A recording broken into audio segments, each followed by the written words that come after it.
Bonsoir. Question sur la ville camerounaise de demain au regard des problèmes que connaissent nos cités aujourd'hui. Insuffisance d'infrastructures de base, déficit en logements sociaux, promiscuité, développement d'un secteur informel qui prend en otage le reste de l'économie urbaine. Que faire pour que demain soit meilleur dans la ville camerounaise? On s'interroge au regard des séminaires, des projets publics ou privés lancés ça et là à travers le pays dans l'optique de moderniser les cités camerounaises. Question au professeur Kenye Fodouop, géographe, enseignant à l'université de Yaoundé 1 et auteur de plusieurs ouvrages sur les problématiques urbaines au Cameroun. Le professeur Kenye Fodouop est l'invité d'actualité de ce soir. Professeur Kenye Fodouop, bonsoir. Bonsoir Ibrahim Chérif. Voilà, alors pour vous, aujourd'hui, à quoi ressemble la ville camerounaise? Elle est invivable, elle n'est pas très ambitieuse, ou alors elle est victime finalement de toutes les politiques mises en place? Je dirais comme toutes les villes africaines, la ville camerounaise est un organisme complexe, bien entendu, rassemblant dans un espace restreint des bâtiments, des infrastructures comme les voiries, des établissements industriels, des établissements à usage d'habitation, de services et bien entendu un certain nombre de mobilier urbain comme l'éclairage public et puis des voies d'accompagnement des rues comme les trottoirs, etc. Mais cette ville-là est un organisme complexe, voyez, qui n'est pas toujours le modèle qu'on devrait attendre, parce que généralement la ville est, si vous voulez, la ville idéale, si on peut parler de ville idéale, est association raisonnée d'équipements, d'infrastructures, où les gens vivent, où les gens circulent, où les gens travaillent. Mais la ville camerounaise pose des problèmes, et dans votre introduction, vous avez bien planté le décor, car nos villes, les villes camerounaises, des plus grandes comme Yaoundé, Douala, aux plus petites, vous savez, le réseau urbain du Cameroun mobilise actuellement 350, 360 villes à peu près. Toutes ces villes-là sont affectées par un désordre indescriptible qui rend la vie des citadins de ces villes-là, de ces cités difficiles, et qui rend aussi le séjour des touristes et des visiteurs de ces villes-là difficiles. Est-ce que le problème n'est pas simplement dû au fait que on n'a pas pensé la ville camerounaise?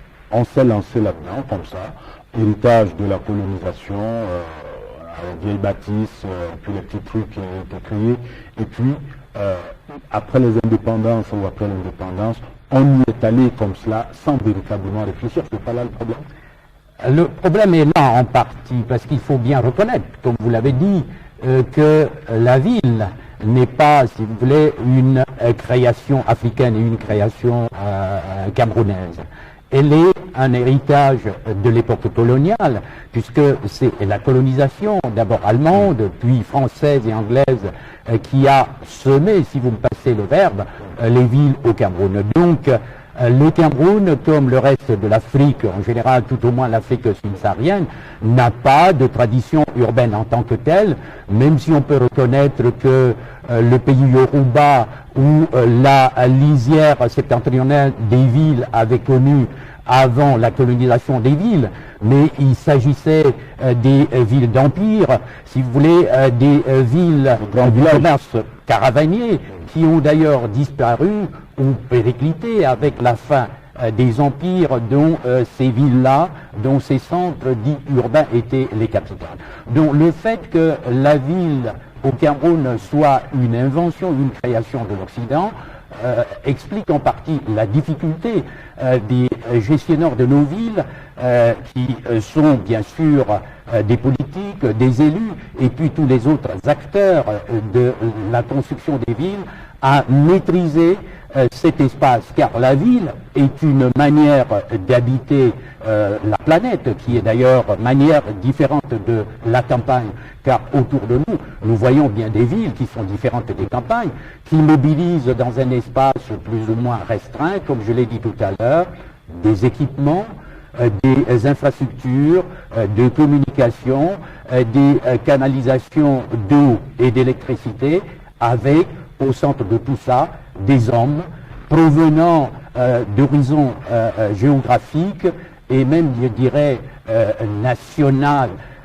divers, ce qui fait que la vie n'est pas toujours très facile à vivre, puisque celle-ci concentre... Si on prend l'exemple de Douala et de Yaoundé, qui sont nos villes emblématiques, si l'on ose dire, ici au Cameroun, est-ce que le problème n'est pas au niveau du distinguo qu'il va falloir faire finalement entre la pression des commerces et puis la pression ou la place de l'habitant qui se sent un peu submergé par tout ce qui arrive comme commerce et autres dans nos villes. Oui, à partir du moment où la ville devrait être une disposition raisonnée, ordonnée de tout cela, une fois que finalement ces principes n'ont pas été respectés, à savoir lorsque les espaces d'habitation ne sont pas séparés de ceux de commerce, voire même de ceux de circulation, parce qu'il faut bien préciser que la ville, c'est d'abord un espace d'habitation, un espace de travail, un espace de circulation et un espace de loisirs.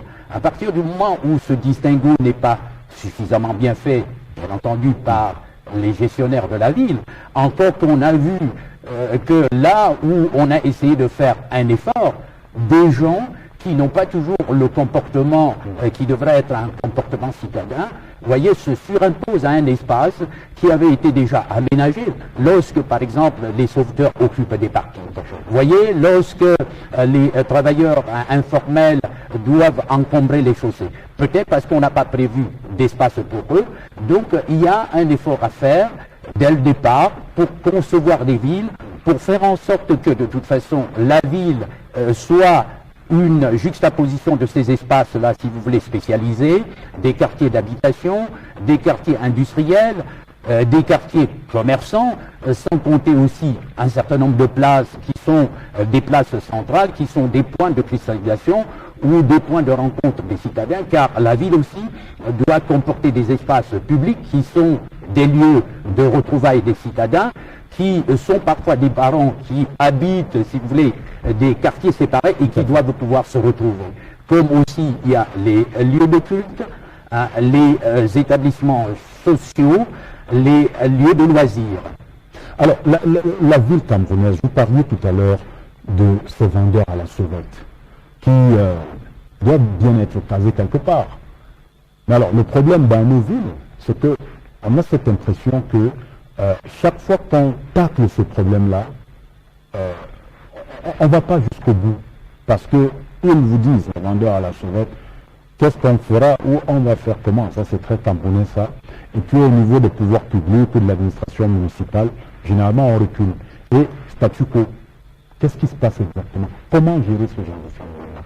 Peut-être qu'il faut partir d'abord de l'origine ou de l'émergence du phénomène. Ces vendeurs-là, travaillent, se sont surimposés à un espace urbain qui avait été créé avant peut-être eux et qui n'avait vraiment pas prévu de place. Et il est arrivé que dans nos propositions, que finalement pour résoudre ce problème, mais encore qu'il faut obtenir l'accord, faire en sorte que les sauveteurs puissent être d'accord, y compris utiliser la contrainte, car je dis qu'il n'y a pas de vie communautaire sans règles, et lorsque les sociétés se donnent des règles et qu'il y a des individus qui contreviennent à ces règles, il faut bien qu'ils soient sanctionnés.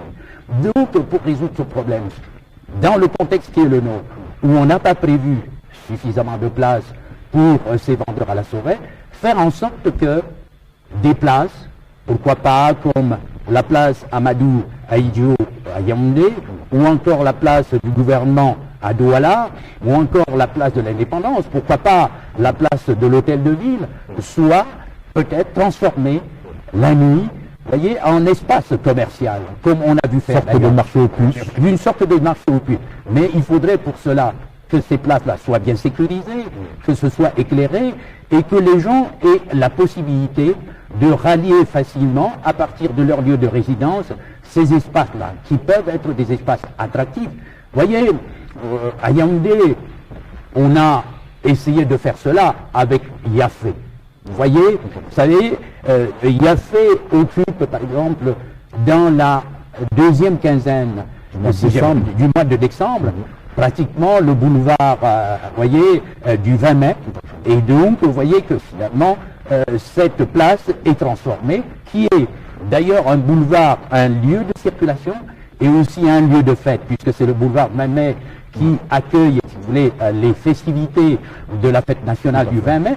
Donc, on peut faire en sorte que ces places-là ont une multiple. Mais compte tenu de la pression, j'allais dire démographique, et puis de la pression des commerces, si j'ose dire, est-ce que finalement, la population, elle, ne va pas se retrouver, on va dire, en banlieue, et puis que tout le centre-ville va être pris par les commerces, les commerçants? Est-ce que c'est pas un peu cette tendance-là? Encore qu'avec le développement tentaculaire de nos villes, la notion de centre est en train de se périmer, dans la mesure où, en dehors du noyau central, si vous prenez le cas de Yaoundé ou celui de Douala, il y a plusieurs centres. Il y a en dehors du noyau central et quelques centres périphériques. Pour Yaoundé, vous avez des petits centres commerciaux, disons, périurbains, pour ne pas dire entièrement périphériques, comme du côté de Biémassi, par exemple. À Douala, il y a déjà à Aquanor, vous avez des centres commerciaux qui se créent comme ça, et on voit de plus en plus ce commerce-là qui s'insinue. Même du côté peut-être de Monabéry, on voit quelques petits centres commerciaux qui se créent autour, soit par exemple d'un magasin de type supermarché. Je ne parlerai pas de supermarché puisque nous n'avons pas chez nous pas encore véritablement supermarché. Vous avez par exemple Primo, et autour de Primo se greffe un certain nombre de commerces par effet d'entraînement. Et donc, bien entendu, les populations qui habitent pour la plupart les quartiers péricentraux, pour le cas de Yaoundé, la briqueterie, Mokolo, Bokada, qui sont des quartiers péricentraux qui s'ordonnent autour du noyau central constitué par le centre commercial, le long de l'avenue Amadi Ejo, et puis de l'autre côté le boulevard du 20 mai. Donc, et puis une bonne partie aussi de cette population qui habite les quartiers périphériques, comme Colmessen, comme Biamessi et Mendon, ces populations-là peuvent, pour ceux qui habitent les zones péricentrales que j'ai citées tout à l'heure, fréquenter le centre-ville, et pour les populations qui habitent les quartiers plus éloignés, ces petits centres. Ça va être la tendance pour l'avenir? Ça devrait être la tendance, parce que c'est une tendance qui s'impose, parce que évidemment, lorsque vous interrogez les citadins, vous voyez à peu près leur, comment dirais-je, poste de dépenses. En dehors des dépenses de santé, de nutrition, de logement, il y a surtout les dépenses de déplacement. Et pour les citadins, pas plus tard, lorsque je suis allé déposer les résultats du baccalauréat des centres dont j'ai eu finalement l'honneur de présider, j'ai discuté avec un personnel de là qui doit habiter loin et qui dit que de toute façon, pour chaque semaine, il doit dépenser 12 000 francs pour rallier finalement son poste puisqu'il est employé à l'office du baccalauréat. Alors pour un fonctionnaire, 12 000 francs, vous multipliez à peu près par semaine, ça fait 60 000. Alors s'il ne gagne que 130 000, vous voyez donc que ça grève à peu près le tiers de son salaire. Rien que les dépenses de transport. Absolument, c'est beaucoup et ça pose véritablement des problèmes. Alors professeur Kenny Fodouap, merci de vous prêter à nos questions dans cette émission. Actualité hebdo, ce sont aussi les sons et les images de la semaine. Entre autres, nous reviendrons sur la visite du vice-président de la Banque mondiale au Cameroun. Mactar Diop a été reçu par le président de la République. Le RADA, l'Organisation pour l'harmonisation en Afrique du droit des affaires, qui tenait sa conférence ministérielle ici à Yaoundé. Et puis le Tchad et le Cameroun qui se concertent sur les questions de frontières. C'était cette semaine dans la capitale camerounaise. Madame, Monsieur, merci de votre fidélité à l'actualité. De la suite de l'émission, c'est dans un tout petit instant avec le professeur Kenny Fodouap. A tout de suite.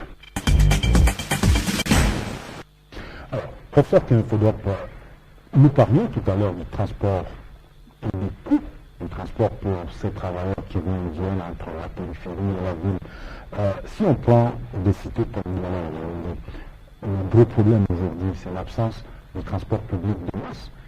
Quel est l'impact de cette absence-là finalement sur non seulement les facilités de circulation, mais finalement sur les moyens dont disposent les populations. L'impact, si vous voulez, de cette absence de transport public, de transport en commun, il est colossal. Et lorsque les embouteillages se produisent au point où on les connaît dans la ville, c'est en grande partie à cause de l'absence de transport public. Parce que les bus, vous voyez, transportent beaucoup de personnes sur un minimum d'espace. Lorsqu'il y a cette absence, comme c'est le cas, et je dirais que c'est même d'ailleurs un déshonneur, il faut avoir le courage de le dire, pour les grandes villes de notre pays. Notre pays qui est doté, on le sait, depuis 1997 d'un ministère de la ville, et on peut se demander ce que fait bien ce ministère de la ville. Bon, c'est vrai, peut-être qu'on dira que les tâches qu'exerce ce ministère sont assez nombreuses et diversifiées pour que, en plus de ces tâches, qu'elle essaye de faire comme elle peut, pour qu'on puisse admettre qu'elle est... Donc, il est colossal. C'est normal que des villes comme Douala et Yaoundé n'aient pas de moyens de transport de masse, ne soient pas dotés d'un service de transport en commun, comme c'était le cas avec la SOTUC, et avec leur taille, pratiquement des villes qui dépassent 2 millions d'habitants, ces villes devraient avoir au moins 2 services de transport. C'est vrai qu'on a essayé de privatiser la SOTUC.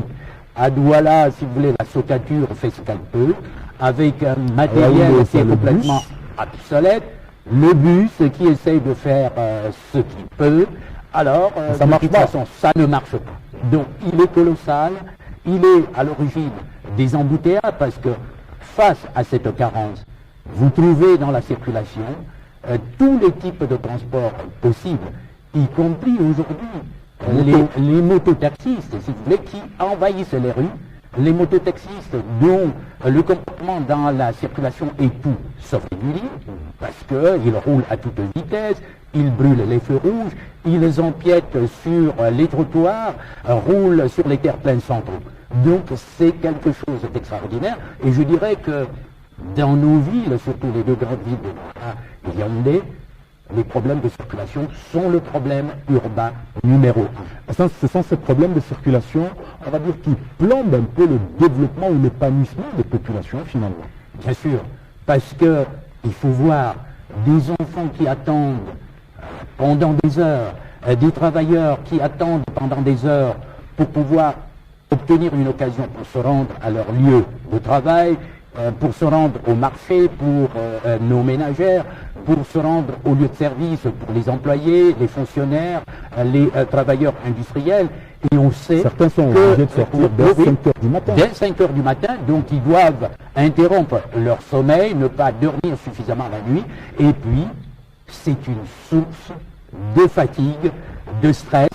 Et lorsqu'on se déplace dans ces conditions-là, voyez, ne parlons pas de surcharge dans les véhicules de transport, vous comprenez, je ne veux pas dire qu'on arrive presque éreinté à destination. Donc le stress, ça a des conséquences, à mon avis, néfastes, incalculables, sur la santé des populations, comme vous le dites.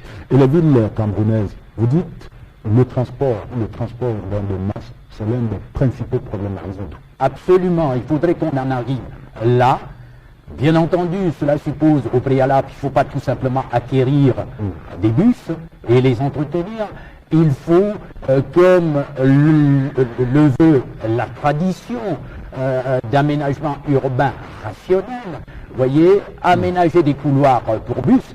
Bon, on a essayé du temps de la SOTUC, voyez, de ménager des arrêts, des haltes pour bus, mais sans pour autant élargir les voies, car là aussi, l'étroitesse de la voirie urbaine est l'un des principaux problèmes de circulation.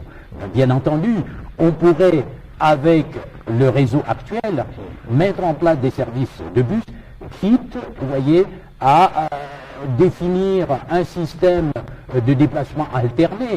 Vous voyez, à Douala, dans le secteur de Akwa, ils ont, par exemple, parce que les rues sont très étroites, faire en sorte que organiser le système, si vous voulez, de couloirs, si vous voulez, bien orientés, faire en sorte qu'il y ait des sens uniques et que pour la rue numéro 1, on puisse se diriger de l'ouest vers l'est, étant donné que la ville de Douala, vous voyez, s'est bâtie à partir des trois plateaux, plateau Jos, plateau Aqua et plateau d'Aïdou, le long du fleuve Vouri. Donc tout part du quartier central, de ces premiers noyaux urbains, Bonanjo, Aqua et Daïdou, vers l'est du pays. Donc la rue numéro 1, on va de l'ouest vers l'est. La numéro 2, on va de l'est vers l'ouest. Donc, en procédant de cette manière-là, on peut améliorer et fluidifier la circulation. Est-ce que vous avez l'impression que au niveau des municipalités ou des tenants de ces municipalités-là, Douala, Yaoundé, Garoua, Nahua, Bamenda, Bafoussam et autres, est-ce qu'on pense véritablement ça en se disant nos villes se développent, nos villes se sont engorgées, j'allais dire, de populations qui viennent de la zone rurale et qu'il faut penser à une politique qui permette aux gens de vivre, j'allais dire, normalement. Est-ce que vous avez cette impression-là que c'est véritablement comme ça? Les gens dans ces mairies, les gestionnaires, les maires et leurs collaborateurs municipaux ont conscience que finalement qu'il faut faire quelque chose. Mais à partir du moment où ces mairies, ces communautés urbaines ne sont pas toujours suffisamment outillées, non seulement en matériel, mais aussi en personnel, qualifié pour pouvoir mener à bien les tâches, si vous voulez, fondamentales d'amélioration du réseau viaire, d'amélioration de l'habitat, ou aussi de sensibilisation et de sanction lorsque finalement vous avez des citadins qui ne se comportent pas comme de vrais citadins. Lorsque les mairies sont ainsi dépourvues, on ne peut pas attendre grand-chose. Vous n'avez pas dans toutes les mairies des urbanistes qualifiés, vous n'avez pas un personnel qualifié, donc il y a une nécessité à ce que le personnel de ces mairies-là soit formé, même si de plus en plus on prend conscience de ce désordre dont je dis que finalement ça fait réfléchir, ça imprègne la vie de ces hommes politiques et détermine d'ailleurs ce qu'ils devraient faire dans le court, le moyen et le long terme. Mais il y a un travail de formation parce que je ne dirais pas tellement de moyens, car je pense que on peut les trouver. Les moyens humains, on les a, mais il faut que ces moyens humains soient formés, soient qualifiés, et que les gens aient la formation nécessaire qui leur permette d'anticiper, c'est-à-dire de prévoir des plans, prévoir des espaces à être occupés par la ville dans les 10 ou 20 ans à venir, car gouverner c'est prévoir. Or, dans ce domaine-là, nos dirigeants n'ont pas encore cette vision, cette hauteur de vue nécessaire pour mieux faire en ce qui concerne la qualité de l'habitat, en ce qui concerne le gabarit de la voirie et en ce qui concerne aussi l'éclairage, car voilà encore un autre problème, vous voyez, crucial de nos villes, alors que notre pays a un potentiel hydroélectrique énorme, le deuxième d'ailleurs de l'Afrique au sud du Sahara, après celui de la République démocratique du Congo. Absolument. Professeur Kenfodop, la ville de toute façon reste dans l'actualité, nous en reparlerons tout à l'heure. Le temps pour nous de faire un point d'actualité de cette semaine qui s'achève. C'est le vice-président de la Banque mondiale qui séjournait au Cameroun cette semaine, visite dans la région de l'Est avec un stop à Lompangar où on construit un barrage de retenue et puis une audience au palais de l'unité avec le président. Voici à ce sujet Michel Diokabanga, Jean-Marc. 114 millions de dollars, soit environ 557 milliards de francs CFA. Tel est le financement global de la Banque mondiale au Cameroun pour des opérations en cours d'exécution. De 12h à 13h, ici au palais de l'unité, le vice-président de la Banque mondiale pour l'Afrique, Mactar Diop, qui est accompagné du directeur des opérations de la Banque mondiale pour le Cameroun, Grégor Ginter. Nous allons discuter des questions de développement dans la sous-région, des questions de sécurité qui, bien sûr, sont des éléments importants pour la stabilité économique de la sous-région et du rôle que le Cameroun est en train de jouer dans ce domaine. Mais nous allons parler de projets structurants. J'ai visité hier l'Ampandar et qui est bien sûr un projet phare dans le développement du Cameroun. Et le président a vraiment indiqué que son approche, l'approche de la Banque mondiale dans ce domaine était vraiment une approche commune. Nous allons continuer non seulement à faire l'Ampandar, nous allons continuer à développer ce fleuve pour pouvoir créer encore plus de production énergétique qui permettra de réduire les coûts de production de l'énergie. La Banque mondiale réaffirme son soutien ferme au Cameroun pour la mise en œuvre des projets structurants tout en accordant une attention particulière au secteur social. Le deuxième volet a été concerne le développement du Nord. Comme vous le savez, c'est une région importante pour le Cameroun et nous avons déjà, au niveau de la Banque mondiale, un programme qui vise le développement du Nord, mais nous allons accélérer et augmenter les ressources que nous allons mettre à disposition des projets de développement dans le Nord. Le président de la République m'a fait état de sa volonté d'avoir la communauté de bailleurs de fonds qui puisse soutenir les efforts de développement dans le Nord et la Banque mondiale va jouer un rôle majeur dans ce domaine. Les précieux atouts du Cameroun, combinés à ces efforts remarquables en matière de gouvernance, valent à notre pays, depuis avril dernier, l'éligibilité au guichet de la BIRD, Banque internationale pour la reconstruction et le développement, une institution de la Banque mondiale. Cette éligibilité permettra au Cameroun de bénéficier de la BIRD, d'une enveloppe de 180 millions de dollars, soit près de 90 milliards de francs CFA chaque année entre le 1er juillet 2014 et le 30 juin 2017. L'image est belle, celle d'un digne fils du continent en phase avec les ouvriers d'un chantier structurant venus l'accueillir. Signe que la sérénité et la paix sociale règnent dans ce chantier, même si tout est perfectible. C'est l'Ampandar qui reçoit Mactar Diop, vice-président région Afrique de la Banque mondiale, venu visiter cet important projet que finance la Banque mondiale à hauteur de 26%, soit à peu près 64 milliards de francs CFA. Du concasseur au barrage lui-même, en passant par les différentes digues de protection, Mactar Diop a visité les parties essentielles de ce projet. Il est clair que l'Afrique peut régler ses problèmes énergétiques en utilisant ses ressources propres.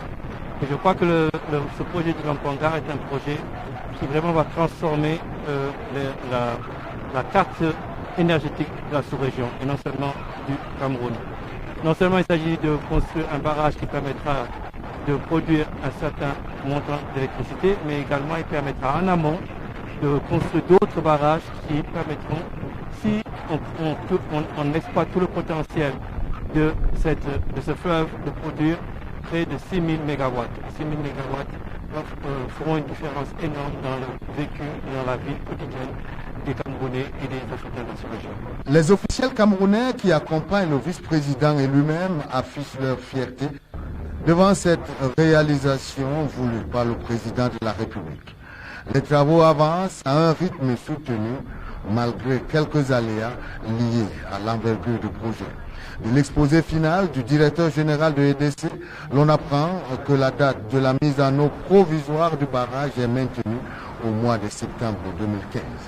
Ainsi se présente un projet conduit avec dextérité et méthode par des ingénieurs camerounais. Une preuve supplémentaire que le Cameroun a les moyens de tout affronter, y compris, surtout, un accord de partenariat économique qui lui permet de montrer sa capacité de réaction. Professeur Ken Fodop, nous parlons de la ville camerounaise d'aujourd'hui, de demain. Il y a le phénomène de bidonville. À un moment donné, on a dit on lutte contre l'exode rural pour que ne se développent les bidonvilles dans la capitale, dans les autres villes de la République. L'impression qu'on a aujourd'hui, c'est que l'exode rural, lui, a plutôt remporté ce combat-là, et que les gens viennent comme ils veulent. Ce n'est pas normal.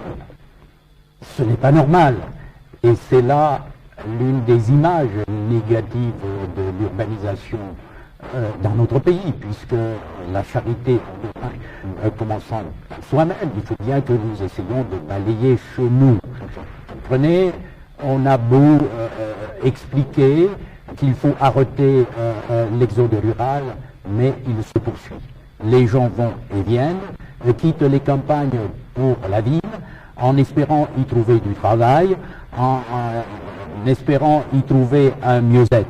Mais chez nous, la ville n'offre pas toujours au rural qui émigre tout ce dont il a besoin.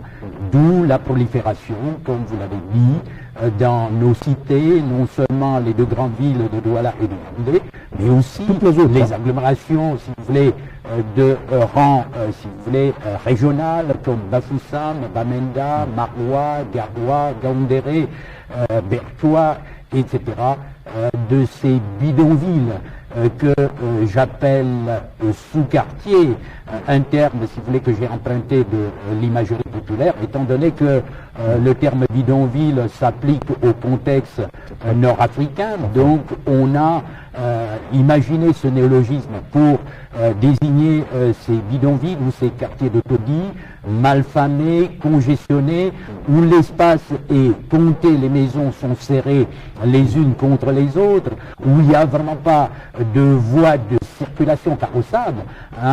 Les voies de circulation sont faites de cheminements, dont la plupart aboutissent dans une impasse ou dans une latrine, vous comprenez.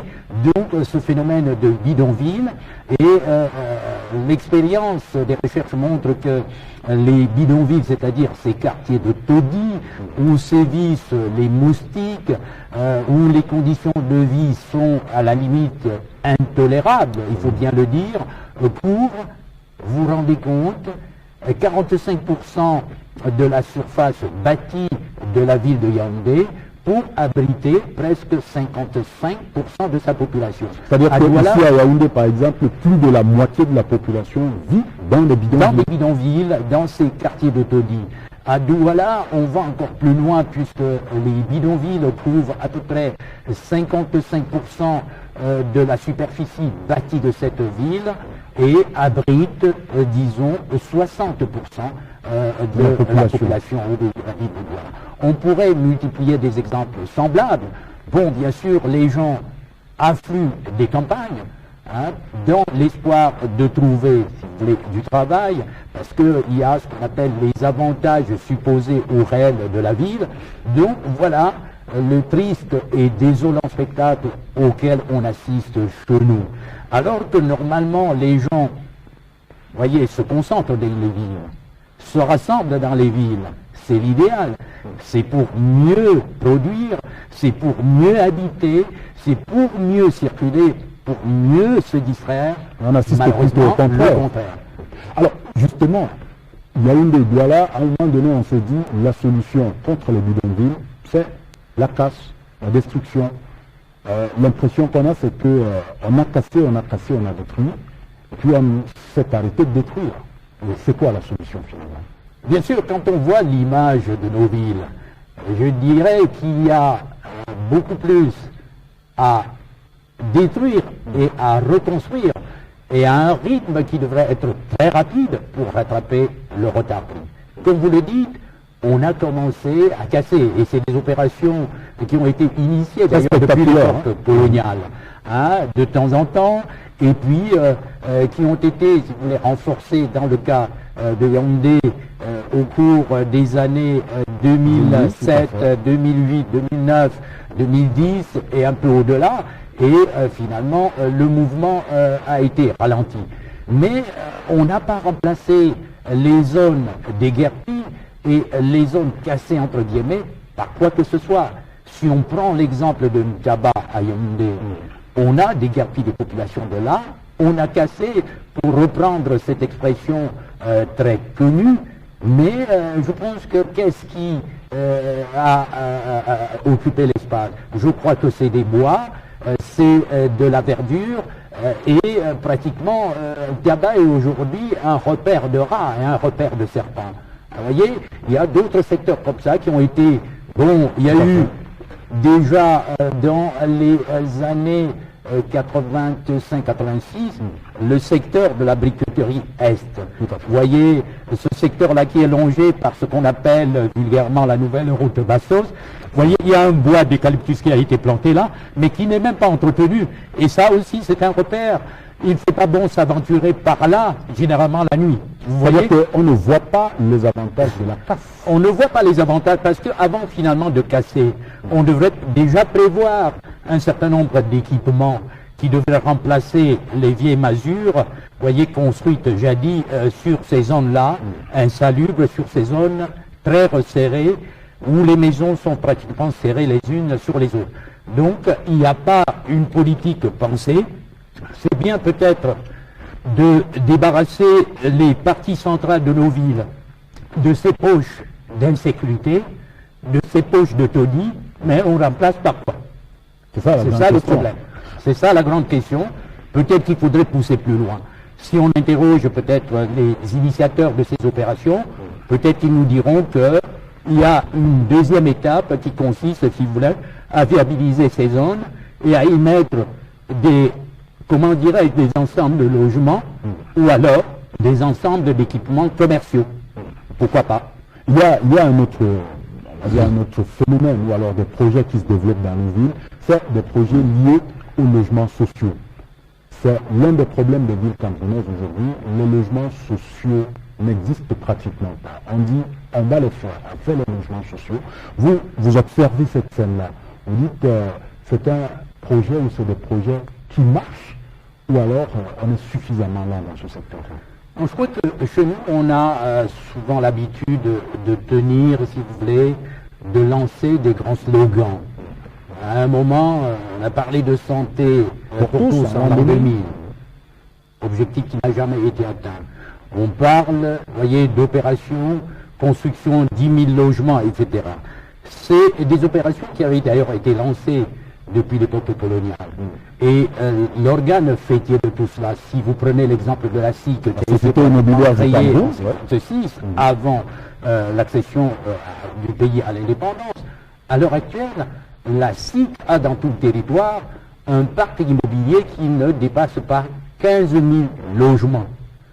Dans le même temps, à Dakar, dans la ville de Dakar, la SICAP, la société immobilière du Cap-Vert, vous voyez, contrôle un patrimoine de près de 450 000 logements. Alors, il faudrait pas ajouter ici, c'est que les besoins en logements sociaux, ici, on dit, c'est depuis au moins 10 ans, cette statistique-là, c'est au moins 1 million de logements. 1 million de logements, oui, d'objectifs. Absolument. Oui, l'objectif. C'est le déficit, hein. Ah oui, attention, remonte à bien sûr. Années déjà. Oui, bien sûr, ça doit être de l'ordre au moins de 2 millions, il faut multiplier par 2, c'est-à-dire qu'il y a une demande à satisfaire d'au moins 2 millions de logements sociaux. Et encore que quand on va au fond des choses, ce qu'on a appelé logement social, c'est pas pour faire le procès de qui que ce soit, qui sont ceux d'ailleurs qui occupent ces logements sociaux. Ce sont parfois des populations très aisées ou alors des couches moyennes, alors que les logements sociaux sont généralement destinés aux populations déshéritées, aux populations à bas revenus.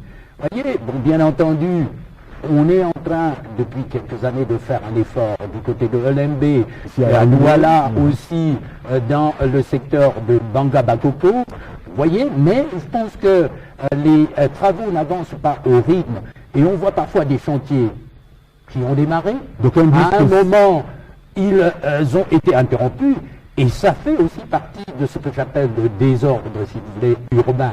Parce que des chantiers immobiliers abandonnés font partie du désordre urbain, là, au même titre qu'ils voulaient l'envahissement des rues par les mototaxis, la prolifération des bidonvilles dont nous parlions tout à l'heure, l'encombrement ou l'envahissement des voies publiques par les travailleurs informels.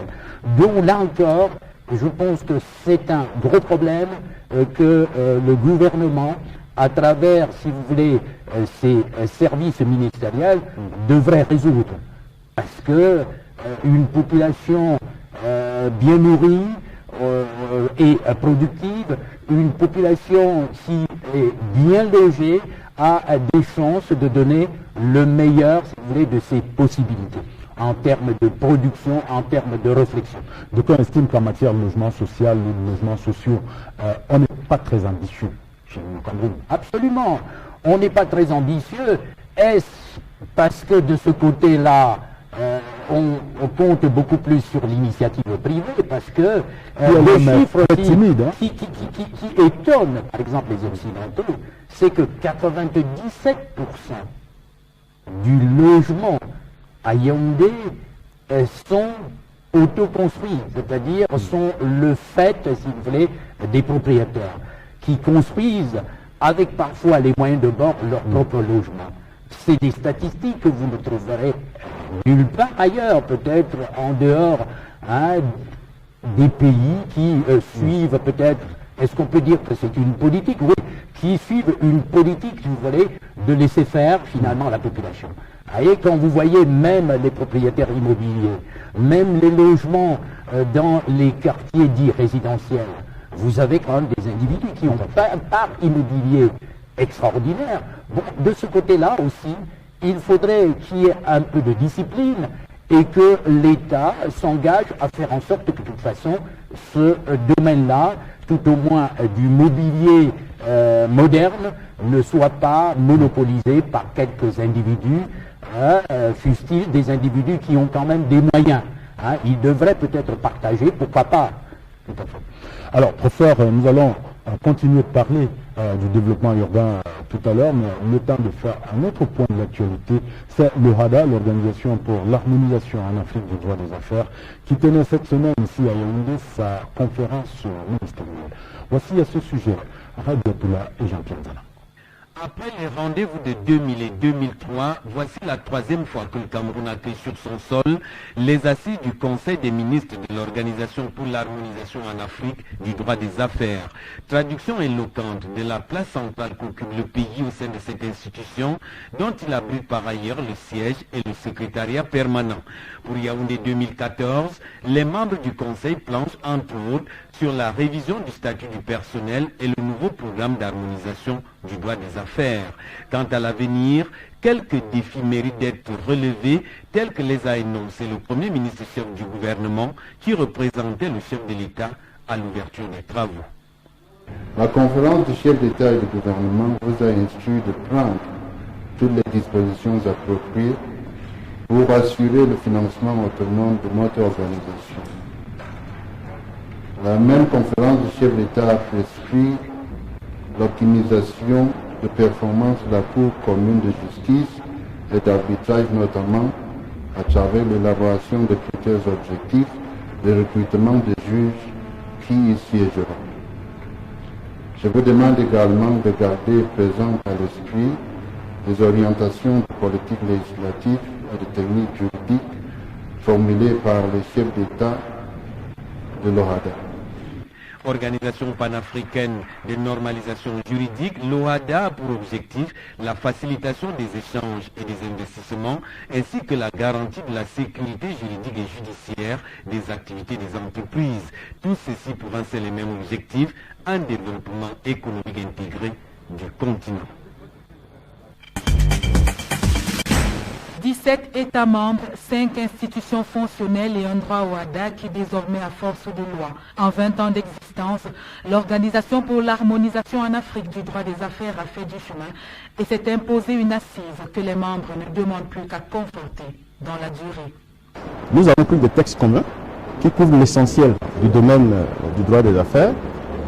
Et aujourd'hui, dans les 17 pays concernés, vous ne pouvez pas exercer des activités économiques sans recourir au droit au OHADA. C'est une réalité.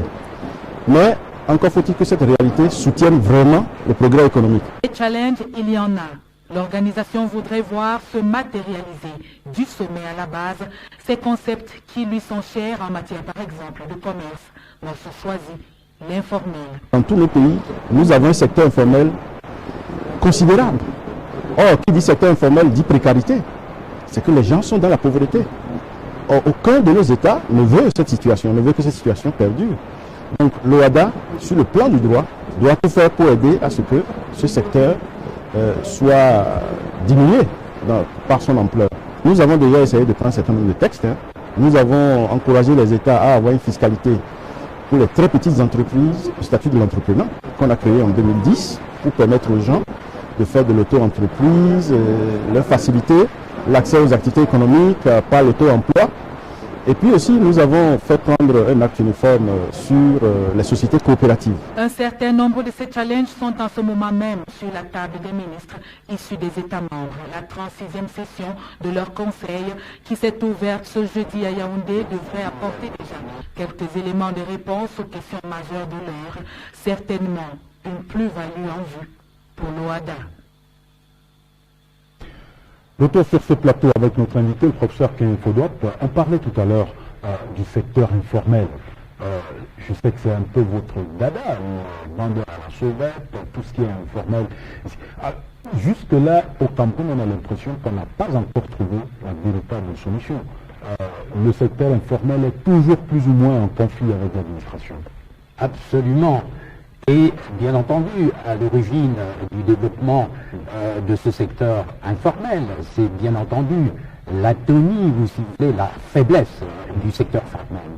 Je dis, dans notre pays, on n'a pas, depuis la crise du milieu des années 80, réussi à faire repartir, si vous voulez, l'économie, à créer, à faire en sorte que le secteur d'économie moderne soit performant.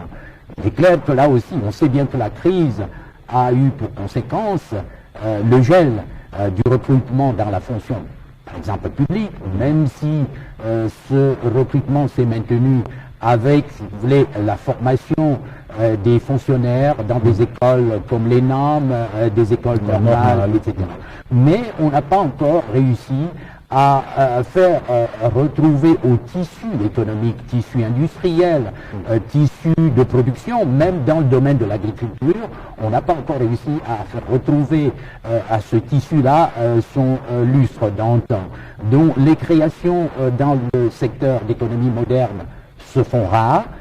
Donc tout le monde va tous dans l'informel. Ceux qui ont atteint l'âge de travailler, pour la plupart qui ont suivi une formation secondaire universitaire, pour ne pas rester indéfiniment dans le chômage, car ils doivent prendre en charge un certain nombre de besoins fondamentaux, s'orientent vers cette économie. Et on peut dire, pour montrer l'importance de cette économie, que 70% de l'économie camerounaise est informelle.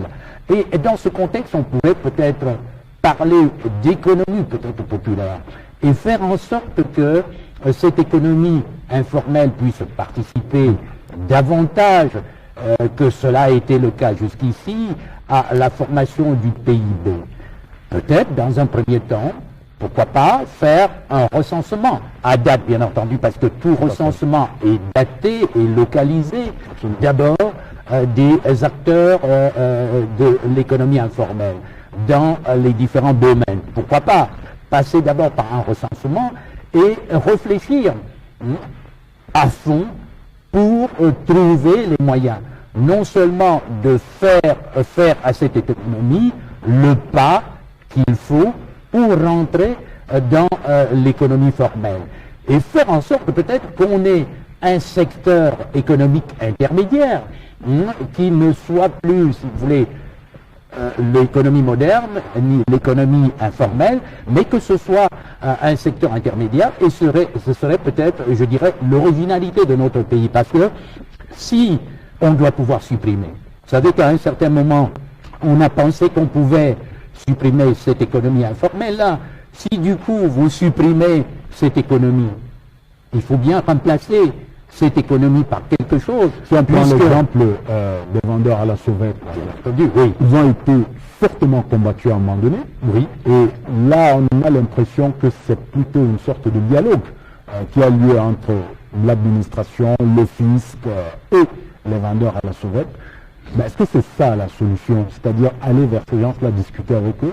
Oui, je pense que c'est peut-être la démarche qu'il fallait adopter dès le départ, parce que justement, comme vous le dites, lorsque dans les années 90, au début des années 90, je prends l'exemple de la ville de Yaoundé, la municipalité faisait pratiquement une guerre entre guillemets aux vendeurs à la sauvette. Déjà à l'époque, grâce à vos prédécesseurs, on était intervenus pour dire que finalement la solution n'était pas dans la guerre Et déjà à l'époque, je crois bien, 91, peut-être que la plus haute autorité du pays, peut-être avait écouté ce type, puisqu'à l'époque, on avait créé une commission présidée par le Premier ministre pour, à l'époque, avait-on dit, de trouver une solution définitive à cette question. Mais le problème reste pendant, et si aujourd'hui on va vers ces gens, comme vous le dites, c'est une bonne chose, mais je ne suis pas sûr que ce ne soit pas seulement un stratagème, juste pour calmer à peu près les jeux. Parce que pendant longtemps, et même ce que vous dites là participe de cette politique, l'administration, la puissance publique de notre pays a eu à l'égard de ce secteur-là, de l'économie informelle, une attitude ambiguë, tantôt mi-répressive ou entièrement répressive, et tantôt tolérante. Et peut-être qu'aujourd'hui, on est dans cette phase de la tolérance, car là aussi, on peut associer ces acteurs de l'économie informelle qui ont quand même de l'imagination. Parce qu'il m'est arrivé de dire que de toute façon, la puissance publique devrait même, pourquoi pas, construire un monument en l'honneur de ces gens. Parce que l'expérience a montré que ce que l'État perd en recettes fiscales, parce qu'on accuse finalement les acteurs de l'économie informelle de ne pas satisfaire leurs devoirs impôts, ce qui n'est pas toujours vrai, même si c'était le cas, à ce moment-là, ce que l'État perd ou la puissance publique perd en recettes fiscales, il le gagne en paix sociale. Parce que pour les acteurs de l'économie informelle, cette économie est leur seule raison d'être, leur seule raison de vivre, parce qu'ils ne peuvent pas vivre autrement. Il faut que l'État, la puissance publique, comme vous dites, compose la solution. Trouve la solution.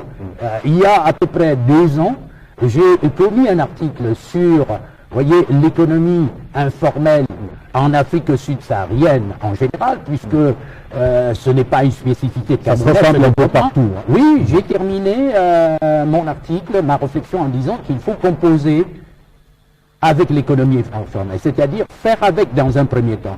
Essayer de comprendre les motivations de ces gens. Parce qu'on peut tirer d'eux un certain nombre de choses, même pourquoi pas apprendre au contact.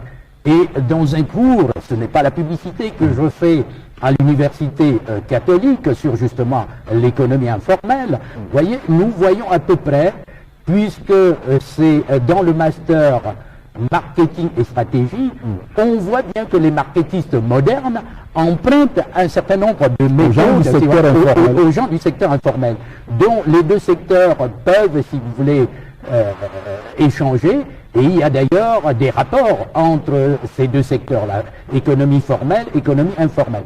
Donc, peut-être essayer de comprendre leur motivation et pourquoi pas mobiliser aussi leur dynamisme, car ces gens-là sont vraiment ingénieux, même s'il y en a qui se comportent comme des individus sans foi ni loi, et il faut parfois les comprendre, parce qu'ils se considèrent comme les laissés pour compte de la puissance publique, les oubliés, si vous voulez, du système, comme on dit.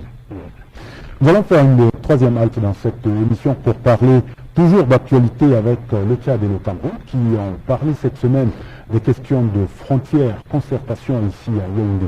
Voici le reportage de Elvis Ndouba. À Yaoundé, pendant les 2 derniers jours, les experts camerounais et tchadiens ont adopté la documentation juridique nécessaire pour cette opération. Ils ont comparé les constats faits sur le terrain lors de leurs descentes respectives.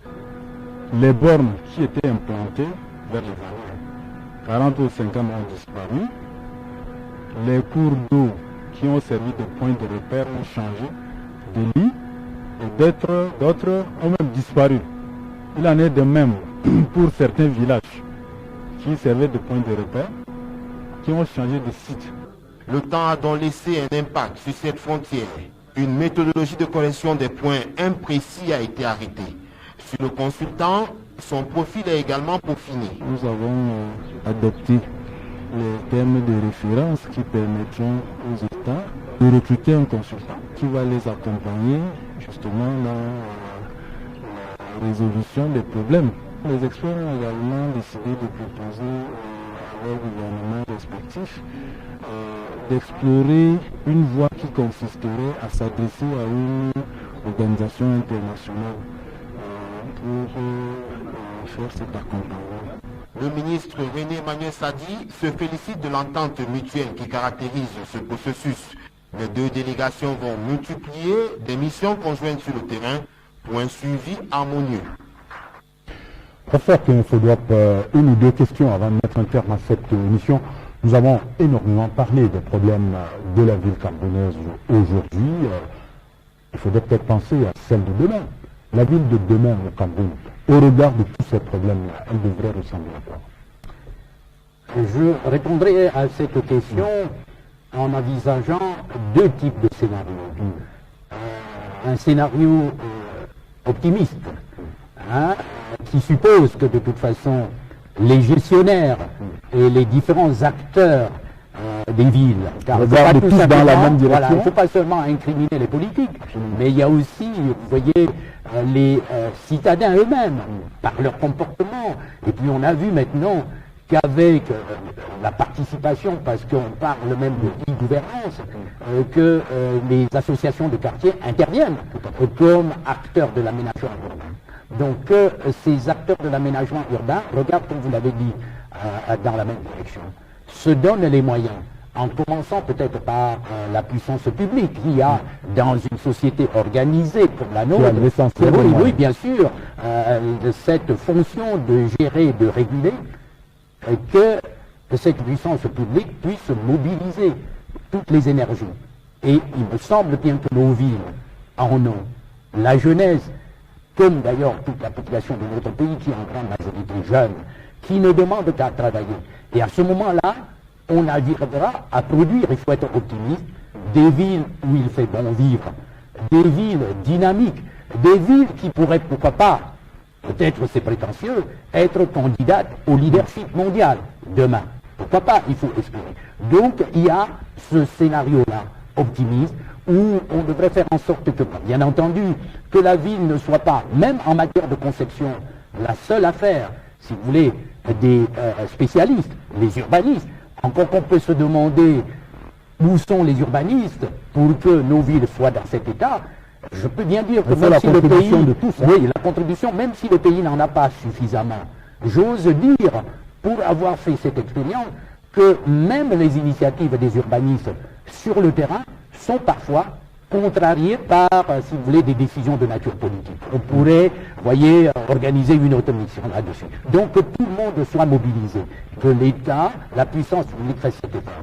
Et puis, il y a le scénario pessimiste, qui suppose que rien ne sera fait, qu'on va continuer comme actuellement, là, on court et à ce moment-là, les villes deviendront cruelles. Vous voyez, où finalement les citadins seront prisonniers, car il faut dire que déjà aujourd'hui, on est prisonnier de la ville. Dans la circulation. C'est le citadin, c'est le citoyen qui est victime. Bien sûr, qui est bien, on est prisonnier, bien sûr. Oui, il s'agira des villes cruelles où les plus forts bouffent les plus petits, quand on voit, c'est tout à fait normal, de par leur fonction, bien sûr, quand une autorité traverse la ville, bien sûr, on bloque toute la circulation. Mais si ces mêmes autorités devraient faire l'expérience de ce que finalement le citadin lambda, comme on dit, fait, je pense que finalement il changerait d'avis et il donnerait quand même des instructions pour que finalement quelque chose se fasse. Donc il y a ce cas-là, mais il faut peut-être espérer qu'il y aura un sursaut de tout le monde, et on a même vu que lorsque les problèmes s'exagèrent, les populations se mettent à branle et disent on arrête, il faut arrêter. Ça suffit. Alors, que la ville ne devienne pas un village ou un grand village. Absolument, absolument, que la ville ne devienne pas un grand village. Merci à vous, professeur Kenfodop. Dans l'actualité de la semaine qui va suivre, la fête de fin du Ramadan qui va être célébrée, on a dit lundi ou mardi, nous sommes dimanche en fin d'après-midi, on le saura certainement d'ici à la fin de la soirée. C'est donc bonne fête de fin de Ramadan à toute la communauté musulmane, et puis signaler également ces attaques de l'organisation terroriste Boko Haram dans le logo Nishari, combat violent entre les forces de défense camerounaises et l'organisation nigériane. Voilà, madame, messieurs, c'était tout pour l'actualité de ce dimanche. Merci de votre aimable attention. Restez en compagnie des programmes de la CRTV. Bonsoir.